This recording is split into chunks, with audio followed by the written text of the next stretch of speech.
La Lega si sapeva che poteva perdere, Ma ha perso, piuttosto che anni dati definitivi, comunque che si pagasse uno scotto forte lo si sapeva, perché l'alleanza con PDL non è stata digerita, soprattutto in Regione Veneto, questo lo si sapeva già.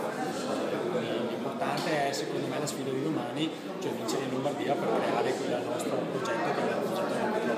se non succede la vittoria di Lombardia, che succede?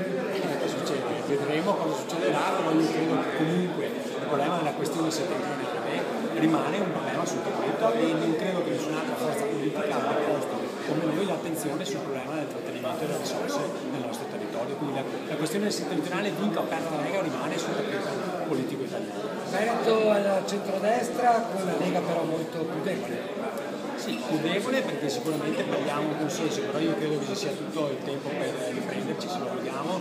Io la Lega al 3,9% l'ho già vista e ho visto che è tornata anche al 10%, che significa che se c'è un progetto politico chiaro e ci sono dei contenuti, i voti arrivano. Quando invece non ci sono, quando non si è coerenti, si perdono i voti. Lei ritiene che questo possa avere delle influenze anche a livello regionale sulla maggioranza attuale?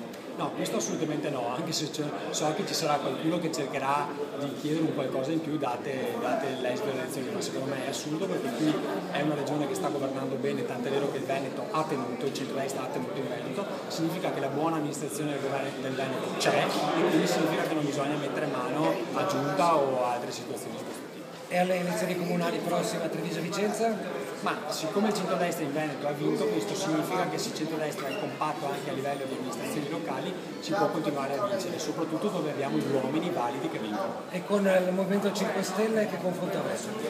Ma io mi auguro di avere un confronto chiaro sul Movimento 5 Stelle, chiaro, onesto, semplice, lineare. L'importante è che il Movimento 5 Stelle porti avanti il problema della questione settentrionale. Il problema sa qual è? Che il Movimento 5 Stelle non ha detto una parola sulla questione del federalismo e della questione settentrionale. Ma con loro secondo lei sarà possibile fare qualche ragionamento o no? Anche a livello regionale, che succederà con il Movimento 5 Stelle? A chi ha rubato voti secondo lei? Guarda, secondo me ha rubato voti a tutti, non ha rubato voti soltanto alla Lega ma anche al PDL e anche al centro-sinistra, addirittura i dati se sono veri dicono che è a rischio vincita Berlusconi proprio perché il PD sta scendendo troppo dato i voti che il Grillo ha rubato al PD, quindi significa che ha rubato tutti perché è un movimento di protesta, ma guardi io dialogo con tutti quelli che pongono la questione settentrionale al centro dell'agenda politica italiana.